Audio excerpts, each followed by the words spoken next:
Hey everybody, Fishman here. Welcome to another video. Over the last few years, a great many times, I have been asked by viewers to put together specific projects for them. Either projects they've seen in some of my videos or an idea they had of their own. And they would pay me for my time and materials and shipping, and I would ship it off to them. And up to this point, I have turned them all down because of the great many pitfalls that are involved in doing something of mail order. And I've been restricting myself to just the giveaways. So if someone wants something specific and they want a giveaway, I would set that all up for them and send it off to them.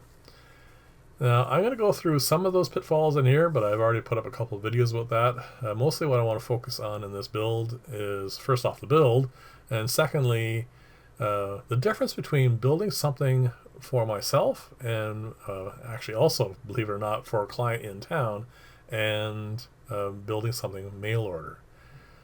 First off, the main difference for mail order is this particular gentleman ordered 4 underground filters of the new style I've been making, and they are of a specific size. Now, when it comes to something like this, because I'm not doing the install and I'm not doing the maintenance for it, I build it to the specific setups that we agreed to. So this is what I'm doing here now. If I'm doing the install myself, I usually go to the client and see what the situations are. I might recommend a few variations depending upon gravel, depending upon fish, depending upon a whole pile of things. But in this particular case, I can't do any of that. And that is true for all mail order builds. I don't know what this filter is going to do. So I just build it specifically for a given size and configuration, and that is it. The upside, I suppose, is I don't have to do the maintenance, so it is a one-of. I tend not to do a lot of one-ofs, even in town. I do prefer maintenance jobs because there is not really any real money in doing one-off builds. Most people are not willing to pay enough to make up for the vast amount of time and preparation that goes into making one of these things. Believe it or not, it does take a lot longer to do this than it does to build a regular filtration system for even a client in town. Now, the differences are quite varied, but one of the main ones is going to be coming up here shortly, and that is, if I'm making this for myself, that box is done. It just needs to cure for a little bit, and then I can put gravel in it, and then we're all set. There's nothing left to do for it. But because this is going to someone else, there is another step I have to take, and that is I need to sand off all the edges.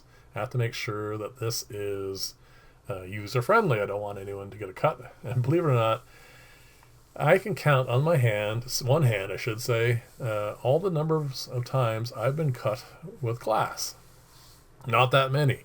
But when it comes to plastic, I have lost count of the number of times I've cut myself on plastic. So I have to sand off all the edges on all the materials that are going to go into this. That is one difference. It doesn't take that much longer. It's about another half-hour increase in the amount of time for this, but it is something that you have to take into account. Now, the other thing is, because this is a specific size, normally when I build a filter, I try to reduce the number of offcuts. I don't want to waste material. But in this particular case, it has to be a specific size, so there is a little extra wastage of materials, which is not a big deal, but it's something else that you have to take into account when you are doing up a price for something.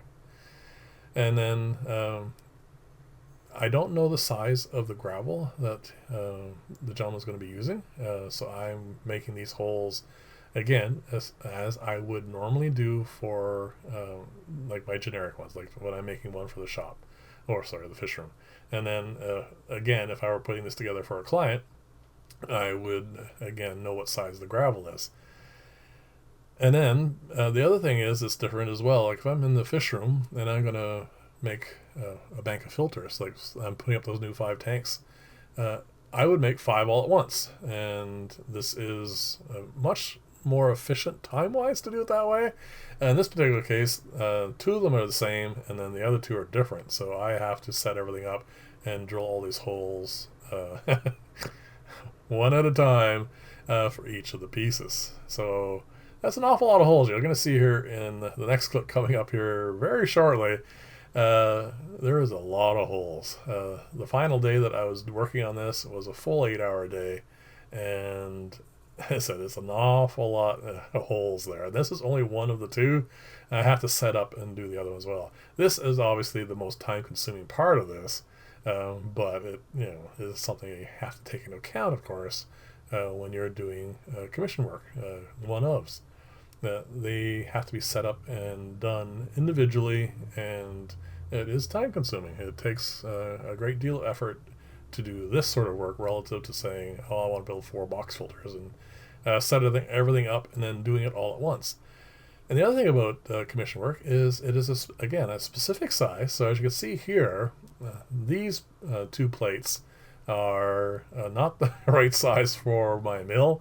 So what I have to do is drill one side, get all the holes in it, and then realign everything. You can see the drill bits down through the last hole there, and then I'll just pop that up and make sure everything's nice and square, and then drill the rest of the holes. And that was a long a lot of hole drilling. It takes quite a while. It's whenever I do these sorts of things, it's the time that I wish I had a CNC machine, because it would make that so much simpler. But for most jobs, it's really not worth the expense, and I definitely don't have the room anyway. So this is going to be one of the 4 caps that are going to go on the top of the lift stacks, and this is going to redirect the flow as the bubbles come up, and you can swivel them in a direction depending upon where you want the flow to go. And as always, I smooth these down with the lathe and makes it nice and, well, first off, it gets rid of all of that, and of course makes it user-friendly. So I'm going to do here is those rods there are going to keep the plates raised above the bottom of the filter plate, and then I'm going to put on a 1/8 inch cap on the top of these things, and then let that set for a while. I think you've seen me do this a number of times before, and then of course I will machine off the square bit and make them nice and round. So this is, now after I've done all the holes, this is actually the easy part. This is quite straightforward, and these caps are adjustable in height. So the lift stacks, I was given specific dimensions for their height, and this will actually give a little bit of leeway here, which is kind of nice, because I'm not entirely sure when people measure whether they're taking into account variability in water depth, that sort of stuff. So this will allow for changes in that, and depending on how you want, like if you want surface plants and all that sort of stuff, this will allow you to raise them and lower them so that you can take that and not have to worry about having it stick out of the water or be too far below. So these need to cure, and also I'm going to use the bandsaw to take off the rough edges of that. I'll do all of that off camera.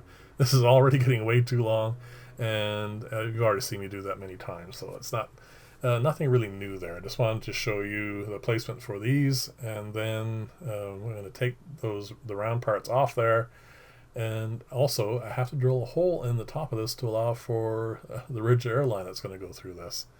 And one of the things that I did not finish for this particular video is those rigid air lines.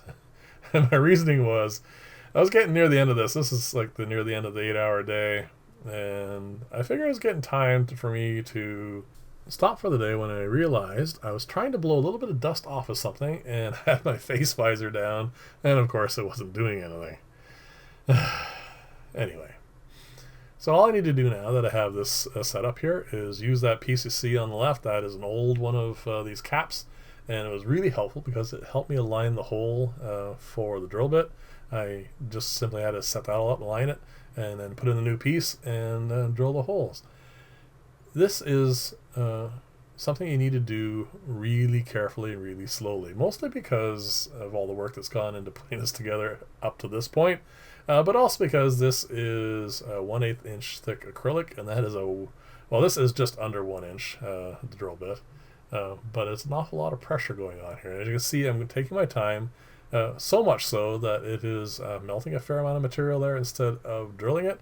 But that's not a big problem because by the time I switch out to the full 1-inch bit, that's all solidified, and I can actually drill this one quite quickly, and it leaves a nice hole. So just a matter of knocking off a few of those pieces, and then I have a nice centered 1-inch hole.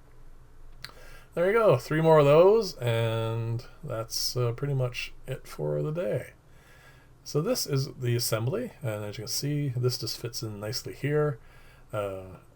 It's a little tight, but you can see it is first off adjustable, and secondly you can angle which way you want the flow to go, which is really kind of nice too. This needs to be inserted into the hole, so friction fit. It's best to put your hand underneath just so you can not push it too far. You don't want to go to the bottom or anything. And then that's it. That just sits there and goes in there and fill it up with gravel, and it's all good to go. So there you go. This is a commission job I'm going to do. I'll let you guys know how it all turns out.